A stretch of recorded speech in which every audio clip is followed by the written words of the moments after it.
If you don't know me, I'm a co-programmer for VSA. A year ago, I was given the opportunity or task for WRA 101 to come up with a form of media that emphasized what culture meant to me. And being a high school spoken word poet, I decided to go back to my roots and write this poem. It's called The Culture of Being Vietnamese. This is dedicated to my parents. Thank you for getting me here. If you hear something you like, don't be afraid to snap.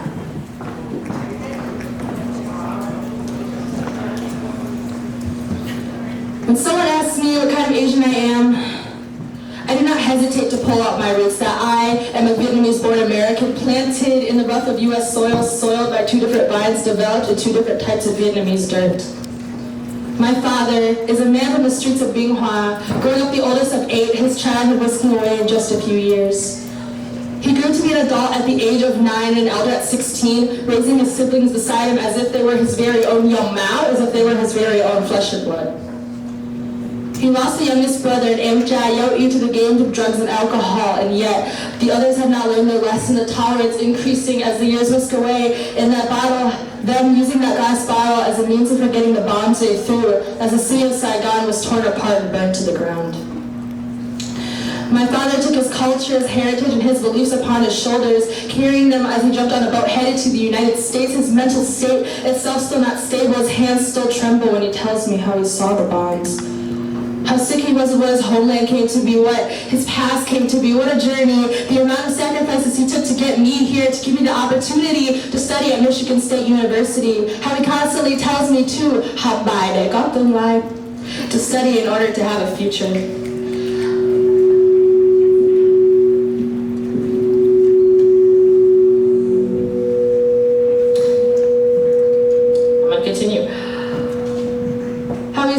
Words, a soft goodbye to the outlook he had on life and to his desired future, and how he gave that up for me. My mother does not have the same luxury as I, her paternal roots lost in the foundation of her own insecurity, my own grandmother not knowing the insignificant uniformity of where my mother came from, reaping the seeds of heritage like a weed whacker, cutting and ripping everything in its wake, pulling out from the roots and digging from the layers and layers and layers of dirt and Vietnamese soil, draining the source of water that fuels the growth of this plant. Weeds are meant to be killed. So why did my grandmother spend all those years feeding and feeding and feeding false information to find my grandfather, the man I'm supposed to know, the man my mother is supposed to trust? Although I do not know my grandfather, I know that he served his duty as an active military veteran in the Vietnam War, and I thank him. I thank him for attempting to save my people, that him and 9,087,000 others put their life on the line in order for me to be here. I thank him for his service to this country and to all those lives he changed, along with those 9,087,000 men and women. My mother tells me stories of the war, how my grandfather was Moknu Yamau, how he was African American, and how she was discriminated in the streets for something she could not control. How her skin tone was just a shade too dark and she too was just a little too out of place. She tells me how she wished she could scrub the darkness right off of her. She wished she could bleach the color of her fault lines. She asked me why people could be so cruel, and in those moments I feel like I am more of a mother than she is.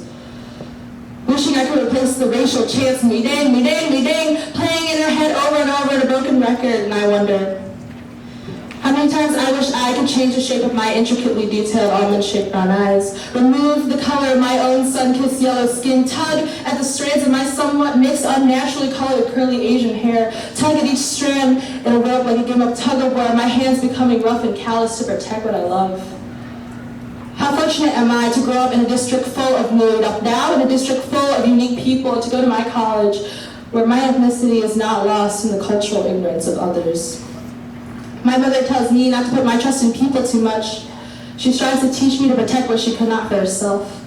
My father tells me to depend on no one but myself. He teaches me that thất bại là mẹ thành công, that failure is the mother of success, that success is the foundation of a strong mind and a bright future. When someone asks me what kind of Asian I am, I do not hesitate to sow the seeds of my situation, that I am a Vietnamese-born American planted in the rough of U.S. soil, soiled by two different vines, developed in two different types of Vietnamese dirt. I'm afraid this generation will lose what we are.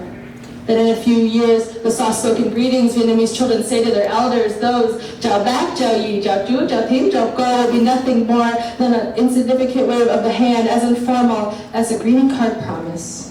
That we forget who we are as Vietnamese Americans, our native tongues becoming habituated to the taste of foreign air, foreign to our roots. This is the indictment of cultural ignorance, that my generation refuses to care, refuses to carry on these stories, insists that these morals, that these ancestral legacies are done to death, yet somehow I still have faith.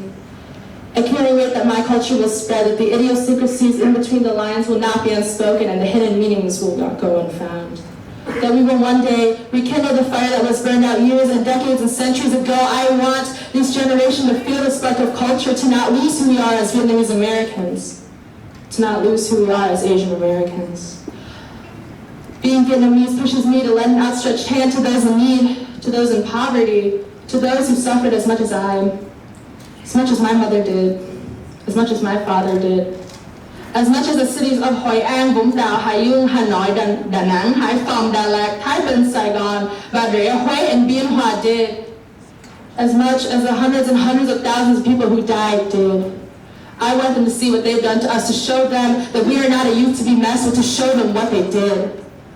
When I tell you that I am more than my somewhat mixed, unnaturally colored, curly Asian hair, that I am more than my sun-kissed yellow skin, and I am more than my intricately detailed almond-shaped brown eyes. The prejudiced side of me refuses to crawl up my throat because it does not know what to do when it fairly comes up for air. The Vietnamese in me is lost in the lack of culture in our country. It drowns as discrimination fills my lungs and pulls me under the heat of the law. But let me tell you that I am more than a weak, dainty Asian woman, that I am more than the strokes of dialects that are as vast as the rice fields my father grew up working in, the hot sun beating down on him, burning his past into the skin that sacrificed everything for me. I am more than the impoverished souls that walk the paths of legacies not written for them. I hold my heritage with two good hands, balancing on the controversies like a tightrope walker, recognizing that others do not label me, but that it is my job to uphold the act, because the show must go on and they must see the greatness we hold. Someone asked me what kind of Asian I am. I do not hesitate to pollinate the details of my legacy, that I will not be silenced by the sounds of insignificance and alienated in the power of my culture, because I am a Vietnamese-born American planted in the rough of U.S. soil, soiled by two different vines, developed in two different types of Vietnamese dirt. Advice from my predecessors: do not lose who you are. Do not let the subtle pricks and prods of society amnestize you into thinking you are nothing more than a foreign product imported and mass-produced. You are an individual, a unique wonder of the world. Do not lose yourself in the massacre of culture and individuality.